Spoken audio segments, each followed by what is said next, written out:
Okay,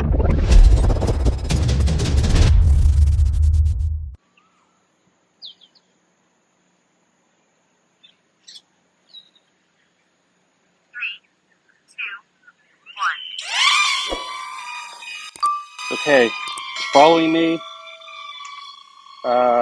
So this video is about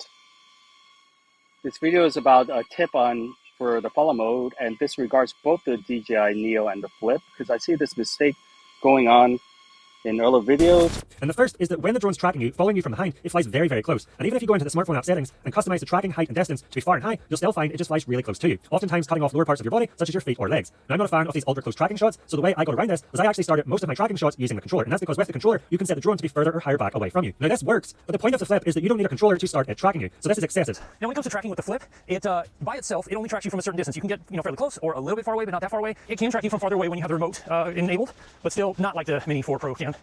You can't get that far away from you. You can see here where it tells you, hey, subject's too far away, and that's as far as you can go. The Mini 4 can definitely track from a lot farther away. And this is basically talking about how there's limitations in the follow. So as you can see, this is close and flat. But if you notice, let's stop it. People are complaining that it's too, let's change it, too far and flat. Okay. Start. Okay. So now it's far. But people are complaining that it's too close and like chopping off the bottom of their feet and other things like that, or it's not high enough. I made the same mistake myself. And basically, the issue is that what people don't notice on the bottom left is actually a manual control. So what this will do is give you an extra range. So right now it's far, and you can see it's cut off my feet. So if I press backwards, now notice it can actually go much farther back. Let's see how far back it can go. I'm going to hold the back button. Subject too far. Okay, I guess that's the maximum. But do you notice that now it's getting more of my body? Much more than the default range.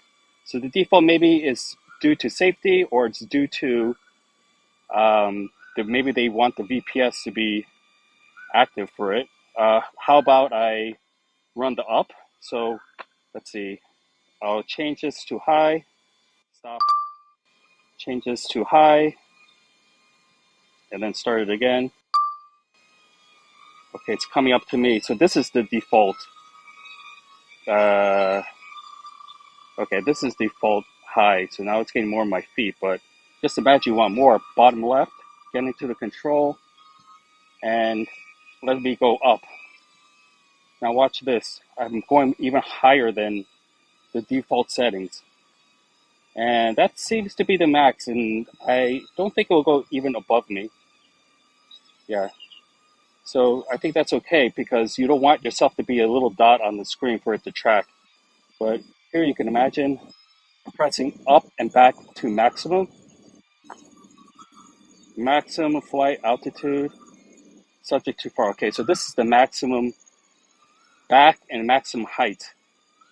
A lot better than the default. Now, of course, if running really fast, you'll probably lose the tracking much easier. Okay, so as I'm walking forward, let's just walk forward. And I see there's a tree line, so I can manually control this and just try to choose down. So I'm pressing down right now. And then let's see if I can just go under these trees. So this allows you to get even more cinematic shots by manually controlling the follow.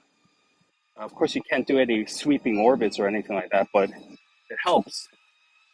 So making sure that it's down as it's following me.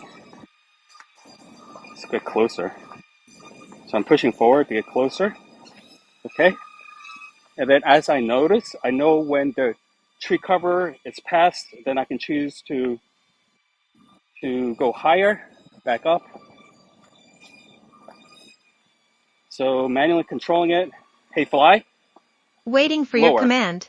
No problem. Hey, fly, lower. No problem. Turn off mobile volume. What does that mean? Oops. Hey, fly, lower. No problem. Okay. So also you can do by controlling by the voice app, but the problem with the controlling with the voice is that essentially you're stuck at the default. So if you use the voice, you'll be stuck at whatever stopping. You'll be stuck at whatever default. Okay, I'm just gonna pick